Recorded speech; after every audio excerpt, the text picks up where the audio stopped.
ఇక హైదరాబాద్ నాంపల్లిలో అగ్ని ప్రమాదం సంభవించింది. బచ్చా క్రిస్టల్ ఫర్నిచర్ షాప్ లో మంటలు చెలరేగాయి. 4 అంతస్తుల భవనంలో ఒక్కసారిగా గ్రౌండ్ ఫ్లోర్ నుంచి మంటలు చెలరేగాయి. 4 అంతస్తులకు మంటలు వ్యాపించాయి. దీంతో రంగంలోకి దిగిన అగ్నిమాపక సిబ్బంది మంటలు ఆర్పేందుకు శ్రమిస్తున్నారు. ప్రమాద సమయంలో భవనంలో 6 ఉన్నట్టు స్థానికులు చెబుతున్నారు. వారిని రక్షించేందుకు రెస్క్యూ టీం చర్యలు చేపట్టింది.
రైట్, హైదరాబాద్ నాంపల్లిలో అగ్ని ప్రమాదం సంభవించింది. బచ్చా క్రిస్టల్ ఫర్నిచర్ షాప్ లో మంటలు చెలరేగాయి.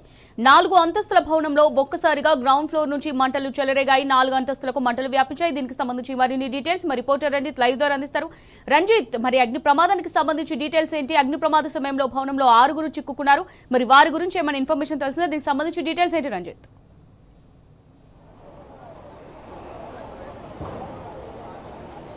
అమూల్య, మధ్యాహ్నం 2 గంటల ప్రాంతంలో నాంపల్లి రైల్వే స్టేషన్ సమీపంలోని ఓ బచ్వన్ ఫర్నిచర్కి సంబంధించినటువంటి ఏదైతే బిల్డింగ్ ఉందో ఆ బిల్డింగ్కి వచ్చేసి మొత్తం 4 అంతస్తుల భవనం ఉంటుంది. ఆ 4 అంతస్తుల భవనంలో గ్రౌండ్ ఫ్లోర్ కావచ్చు, గ్రౌండ్ ఫ్లోర్తో పాటుగా సెల్లర్, ఈ రెండింటిలో కూడా ఫర్నిచర్ సంబంధించినటువంటి గ్రౌండ్ ఫ్లోర్ ఉంటుంది. దాంతో పాటుగా ఫస్ట్ ఫ్లోర్ నుంచి కూడా 4 ఫ్లోర్ల వరకు కూడా ఫర్నిచర్ షాప్ ఉంటుంది. మనం ప్రస్తుతానికి విజువల్లో చూసుకున్నట్లయితే ఏదైతే బచ్వన్ ఫర్నిచర్ క్యాస్టిల్ అనేది ఏదైతే ఉందో ఇది బిల్డింగ్ వచ్చేసి మొత్తం కూడా 4 అంతస్తుల భవనం ఉంటుంది.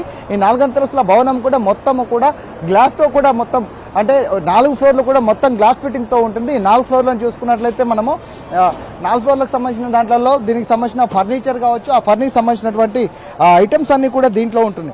అంటే ముఖ్యంగా ఏదైతే ఫర్నిచర్ ఉందో ఈ ఫర్నిచర్కు సంబంధించింది అంటే మధ్యాహ్నం సమయంలో దీనికి సంబంధించిన ఫైర్ యాక్సిడెంట్ అనేది అంటే షార్ట్ సర్క్యూట్ వల్ల జరిగిందా లేకపోతే ప్రమాదవశాత్తు జరిగిందా, దేనికి ఏ కోణంలో జరిగిందో తెలియదు. కానీ మధ్యాహ్నం 2 గంటల ప్రాంతంలో ఈ ప్రమాదం జరిగిన ఘటనలో దాదాపు దానికి సంబంధించినటువంటి గ్రౌండ్ ఫ్లోర్లో కావచ్చు, అంటే వాచ్మెన్కి సంబంధించినటువంటి 2 పిల్లలు, దాంతోపాటుగా వాళ్ళ పిల్లలతో కలిసి ఉండేటువంటి పిల్లలు, దాంతోపాటుగా వృద్ధులు, మొత్తానికి 4 పిల్లలు కూడా ఈ కింద ఉన్న సమయంలో కూడా ఈ అగ్ని ప్రమాదం జరిగిందని దానికి సంబంధించినటువంటి వాచ్మెన్ అతని యొక్క పని నిమిత్తం అంటే కూలి పని చేసుకున్నటువంటి వాచ్మెన్ ఎవరైతే ఉన్నారో ఆ వాచ్మెన్ వచ్చేసి కూలి పని నిమిత్తము తను పనికి వెళ్ళగా అతని యొక్క భార్య బయటి పని కోసం వెళ్ళింది. అంటే ఇంట్లో చిన్నపిల్లలు ఉన్నారు. 2 చిన్నపిల్లలు ఉన్న సమయంలో కూడా మొత్తము అంటే గ్రౌండ్ ఫ్లోర్ నుంచి కూడా 4 ఫ్లోర్ల వరకు ఈ దట్టమైన పొగలతో పాటుగా ఇదంతా వ్యాపించింది. ప్రధానంగా చూసుకున్నట్లయితే ఫర్నిచర్ షాప్లో మేజర్గా చూసుకున్నట్లయితే కట్టె వుడ్ ఉంటుంది. వుడ్తో పాటుగా వచ్చేసి ఫోమ్ దాంతో పాటుకు వచ్చేసి థర్మోకోల్ ఇవన్నీ ఉండడం వల్ల ప్రతిదీ కూడా ఏంటంటే ఈ మంటలు దాంతో పాటుగా పొగ వ్యాపించే వస్తుంది. కాబట్టి ఈ దాదాపు ఈ స్థానికంగా ఉన్నటువంటి ప్రజలు కావచ్చు, దాంతో పాటుగా ఇక్కడ అంటే దాదాపు ఈ షాప్ ఏదో ఉందో ఈ షాపు ఉన్న వాళ్ళు కావచ్చు, వీళ్ళందరూ కూడా స్థానికంగా ఉన్నటువంటి పోలీసులకు దాంతో పాటుగా ఫైర్ సిబ్బందికి పోలీస్ చేయడంతోనే అగ్నిమాపక సిబ్బంది దాంతో పాటుగా పోలీసులు ఘటనా స్థలానికి చేరుకొని దాదాపు 4 ఫైర్ ఇంజన్లతో కూడా ఈ మంటలు ఆర్పే ప్రయత్నం చేస్తున్నారు. కాకపోతే ఈ మంటలు ఆర్పే ప్రయత్నంలో ప్రధానంగా దాంట్లో ప్రధానంగా చూసుకున్నట్లయితే ఏదైతే ఆ మంటలు ఉన్నాయో ఆ మంటలు ఆపడంలో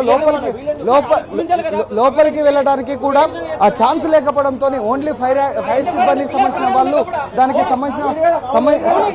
సంబంధించిన వాళ్ళు మనము విజువల్లో చూసినట్లయితే దానికి సంబంధించినటువంటి వాళ్ళ యొక్క కుటుంబ సభ్యులు ఎవరైతే ఉన్నారో వాళ్ళందరూ కూడా ఆ లోపల కనీసము కూడా వెళ్ళట్లేరు అని చెప్పేసి అంటున్నారు. బ్రదర్ చెప్పండి, అంటే దీనికి సంబంధించినటువంటి ఏదైతే ఉందో వాళ్ళ పిల్లలు లోపల ఉన్నారు, అంటే దాదాపు 4 గంటల నుంచి దట్టమైన పొగలలో వాళ్ళకు సంబంధించినటువంటి మొత్తం 6 ఉన్నారు లోపలికి.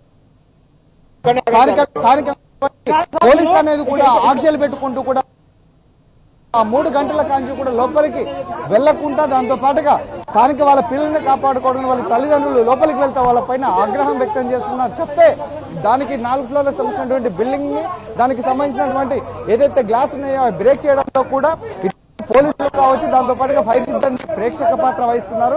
మనం విజువల్లో చూసినట్లయితే వాళ్ళ పిల్లల్ని కాపాడాలని గత 3 గంటలుగా ఆ లోపల ఉంటున్నారని చెప్పేసి వేడుకున్న పరిస్థితి కనబడుతుంది. కానీ దానికి సంబంధించిన దానికి ఇప్పటికే ఘటనా స్థలానికి సిపి సజ్జనర్ కావచ్చు, దాంతో పాటుగా డీసీపీ విజయ్ కుమార్, ఫైర్ సంబంధించినటువంటి ఫైర్ సిబ్బంది వాళ్ళందరూ కూడా చేరుకొని వాళ్ళందరూ కూడా దానికి సంబంధించినటువంటి ప్రయత్నాలు చేస్తున్నామని చెప్తున్నారు. కాకపోతే దానికి సంబంధించిన ఏదైతే ఉన్నదో దానికి సంబంధించినటువంటి గ్లాసులు రాళ్లతోనే బ్రేకప్ చేసుకుంటూ దానికి ఫైర్ సంబంధించినటువంటి వాటర్ అనేది లోపలికి పంపించే ప్రయత్నం చేస్తున్నారు. కానీ వాళ్ళకి సంబంధించినటువంటి కుటుంబ సభ్యులు మాత్రం ఆవేదన వ్యక్తం చేస్తున్నారు. దాదాపు 2 గంటలకు జరిగితే 4 గంటల కానుంది కూడా ఇక్కడ ఎవరు కూడా పట్టించుకోవట్లేరని ఆ గ్రౌండ్ ఫ్లోర్ లో ఉన్నటువంటి కూడా కింద నుంచి చూసినట్లయితే మంటలు వస్తున్నాయి, ఆ మంటలు వస్తున్నాయని చెప్పేసి ఆ స్థానికంగా ఫైర్ సిబ్బంది కావచ్చు పోలీసు వాళ్ళకి చెప్తే ఇటువైపు మీడియా వారిని లోపలికి రానియకుండా దాంతో పాటుగా వాళ్ళు కూడా లోపలికి వెళ్లకుండా రిస్క్ చేసిన తమ పిల్లల్ని కాపాడుకుంటాం అనేది వాళ్ళు ఉంటే అపంశుభం తెలవని 7 సంవత్సరాల పాప కావచ్చు, దాంతో పాటు 5 సంవత్సరాల పిల్లలు కావచ్చు, వాళ్ళందరూ లోపల ఉన్నారు. సంబంధించిన మన విజువల్లో చూసినట్లయితే గ్రౌండ్ సెల్లార్లకు సంబంధించినటువంటి దాంట్లో మొత్తం కూడా పొగలన్నీ కూడా ఇప్పటికీ దట్టంగా బయటకు వస్తున్నాయి. దీంతో పాటుగా స్థానికంగా ఉన్నటువంటి కాలనీ వాసులకు కూడా ఇబ్బందిగా జరిగే ప్రయత్నం ఉంది. వాళ్ళు ఎవరైతే కుటుంబ సభ్యులు ఉన్నారో వాళ్ళందరినీ కూడా బయటికి పంపించే ప్రయత్నం చేస్తున్నారు పోలీసులు. కాకపోతే దానికి సంబంధించిన విషయంలో మాత్రం ఇప్పటికే ప్రస్తుతానికి ఏదైతే సిపి సజ్జనార్ వచ్చిందో ఘటనా స్థలానికి వచ్చిన తర్వాత ఆ రోబో సంబంధించినటువంటి టెక్నికల్ గా లోపల ఏమైతే జరుగుతుందని విజువలేషన్ ద్వారా తీసుకోవడానికి, దాంతో పాటు ఏదైతే ఈ ఫైర్ కు సంబంధించినటువంటి ఫైర్ సిబ్బంది కూడా మొత్తం చేస్తున్నారు. మొత్తం చూసుకున్నట్లయితే మనము విజువల్లో చూసుకున్నట్లయితే ఏదైతే పొగలు ఉన్నాయో ఈ పొగలన్నీ కూడా ఇది సెల్లార్ కు సంబంధించింది. ఈ సెల్లార్ కు సంబంధించిన దాంట్లో కూడా మొత్తము దీనికి సంబంధించిన కూడా దీంట్లో నుంచి కూడా పొగలు వచ్చే పరిస్థితి కనబడుతుంది. కింద నుంచి కూడా మొత్తము దట్టమైన పొగలు అనేది కూడా క్లియర్ గా కనబడుతుంది. ఈ పొగలన్నీ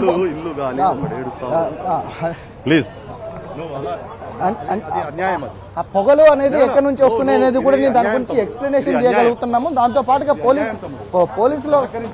పోలీసులు కూడా దానికి సంబంధించినటువంటి ఆ గ్లాస్ కు సంబంధించిన కూడా ఇల్లు కాలి వాళ్ళు ఇబ్బందులు పడి ఇల్లు కాలి వాళ్ళు ఏడుస్తుంటే పోలీసులు మాత్రం ప్రేక్షక పాత్ర వహిస్తున్నారు తప్పితే ఆ గ్లాసులు బ్రేక్ చేసి కనీసం లోపల ఉన్న వాటిని కూడా బయట తీసుకొచ్చే పరిస్థితిలో లేదని కూడా స్థానికంగా ఉన్నటువంటి డీసీపీ చెప్పే పరిస్థితి కనబడుతుంది. వాళ్ళ కుటుంబ సభ్యులు వాళ్ళ బాధల్లో ఉంటే వీళ్ళు మాత్రం డోర్లు వేసుకొని లోపల ఆ గ్లాసులు బ్రేక్ చేస్తున్నారు. ఏం చేస్తున్నారో తెలియదు, కానీ మీడియా వాళ్ళపైన ఆంక్షలు పెట్టేసి కూడా బయటికి పంపించే పరిస్థితి ఉంది. అంటే వాళ్ళు ఇల్లు కాలి వాళ్ళు ఏడుస్తుంటే పోలీసులు మాత్రం వాళ్ళ యొక్క ప్రేక్షక పాత్రను కూడా అదే విధంగా చేస్తున్నట్టుగా కనబడుతుంది. వాళ్ళ కుటుంబ సభ్యులను అడిగి వాళ్ళ యొక్క రోదన తెలుసుకుందాం. అన్నా చెప్పండి, మీరు లోపలికి వెళ్తే పోలీసులు ఏమంటున్నారు? లోపలికి వస్తే గెంటేశ్వరు, మరి ఎందుకు గెంటేశ్వరు పిల్లల ప్రాణం అంటే లెక్క లేకుండా అయిపోయింది. ఇలా 3 అవర్స్ నుంచి ఇదే ఇప్పుడు చూడండి ఎంత దారుణంగా తయారైందో. అప్పుడు ఏదో ఆ ప్రాసెస్ ఏదో అప్పుడు స్టార్ట్ చేసినట్టయితే క్లియరెన్స్ ఉండేదని జరిగిన ఎవరైనా ప్రాణాలు కాపాడేటోళ్ళం. ఇప్పుడు చూడండి ఎంత దారుణంగా తయారైందో చూడండి. విజువల్ చూడండి మీరు ఏ విధంగా తయారైందో చూడనిస్తలేరు అన్న. ఒక్కసారి ఇప్పుడే పంటకు స్టార్ట్ అయినా దానికి ఎట్లనన్నా చేసి దానికి ప్రయత్నించండి అన్న. కొంచెం అది మీ తోట సహజమవుతుంది. వాళ్ళ కుటుంబ సభ్యులు వచ్చేసి లోపల మంట ఇదే జరుగుతుంది 12 గంటల నుంచి అంటే చూడు లైవ్ లో ఉన్నమని నెగ్లెక్ట్ అన్న ఒక్కటి గిట్లా లేదు మన దగ్గర ఒక్క ఐటమ్ గిట్లా చక్కగా లేదు లాడర్ వచ్చి గంట సేపు అయితే అయినా కానీ దాంతో ఎలాంటి యూజ్ లేదు మన దగ్గర ఇంత చిన్న ఫైర్ యాక్సిడెంట్ కి ఒక పిల్లలు 7 మంది పిల్లలు దాన్ని కాపాడలేకపోతున్నాం గవర్నమెంట్ ఇది పరిస్థితి. దాంతో పాటుగా వచ్చేసి వాళ్ళ కుటుంబ సభ్యులు లోపల ఉంటే ఏదైతే అగ్ని ప్రమాదం జరిగిన కంచి కింద సెల్లర్ నుంచి మంటలు వస్తున్నాయి అంటే ఆ మంటల గురించి చెప్తుంటే దాని మీద కనీసం రెస్పాండ్ కావట్లేదని కూడా పోలీసుల పైన అగ్రహం చేసిన పరిస్థితి కనబడుతుంది. ముఖ్యంగా చూసుకున్నట్లయితే ఈ ఘటనలో ఆ కింద ఏదైతే ఉన్నదో ఆ కింద మొత్తం దానికి సంబంధించినటువంటి గోడం ఉండడం, ఆ గోడంలో నుంచి వచ్చే మంటలు కూడా వ్యాపిస్తున్నాయి. ఇప్పటి వరకు కూడా దానికి సంబంధించినటువంటి మంటలు కాకుండా దానికి సంబంధించిన పొగలు వచ్చాయి. ఇప్పుడు మంటలు అనేది కూడా లోపలికి వస్తున్నాయని చెప్తున్నారు.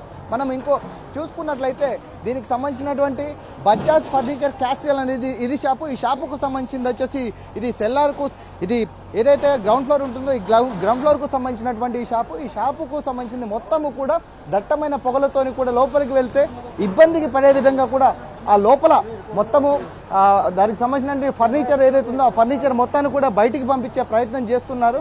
కాకపోతే ఆ లోపల మొత్తం కూడా ఆ పొగ ఉండడంతో ఊపిరి పీల్చుకోవడానికి కూడా ఇబ్బందిగా ఉన్నట్టుగా కూడా మనకు విజువల్లో చూడవచ్చు. దీనితో పాటుగా చూసినట్లయితే దీని తర్వాత వచ్చేసి సెల్లార్ ఉంటుంది.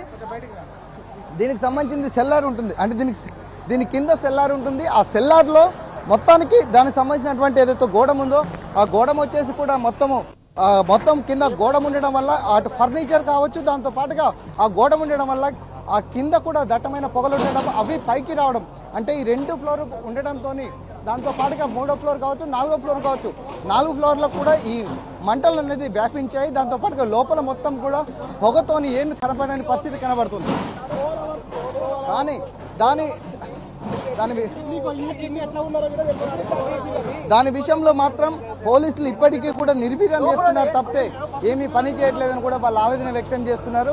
సహాయం చేయండి, దాంట్లో మంటలు వస్తున్నాయి, వాళ్ళని కాపాడండి అని చెప్తున్నారు. వీళ్ళందరూ కూడా బీహార్కు సంబంధించిన వాసులుగా కూడా చెప్తున్నారు.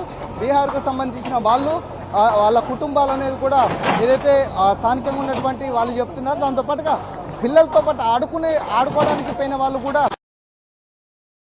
ఉన్నటువంటి చంద్రానిగుట్టకు సంబంధించిన పిల్లలుగా చెప్తున్నారు. ఇంకో దీంతో పాటు మనం చూసుకున్నట్లయితే ఏదైతే ల్యాడర్ ఉందో ఆ ల్యాడర్ ద్వారా వచ్చేసి దాదాపు 3 గంటల తర్వాత బ్రేక్ చేయడానికి కూడా ఇప్పుడు బ్రేక్ చేసేది కూడా మనం విజువల్లో చూడవచ్చు. ఇప్పుడు బ్రేక్ చేసిన తర్వాత ఆ లోపలికి రోబోటిక్ ద్వారా వచ్చేసి లోపల సిచ్యువేషన్ని తెలుసుకున్న తర్వాత దానికి సంబంధించినటువంటి ఫైర్ సిబ్బంది కావచ్చు, దాంతో పాటుగా వాటర్తో అదుపులోకి తీసుకురావడానికి కూడా చేస్తున్నారు. కాకపోతే ఆస్తి నష్టం అనేది జరిగినట్టుగా కూడా దాంతో పాటుగా డ్యామేజ్ జరిగిన ఏదైతే ఫర్నిచర్ సంబంధించిన మెటీరియల్ ఉందో ఆ మెటీరియల్ అంతా కూడా లోపలికి తీసుకొని వెళ్ళిపోతున్నారు.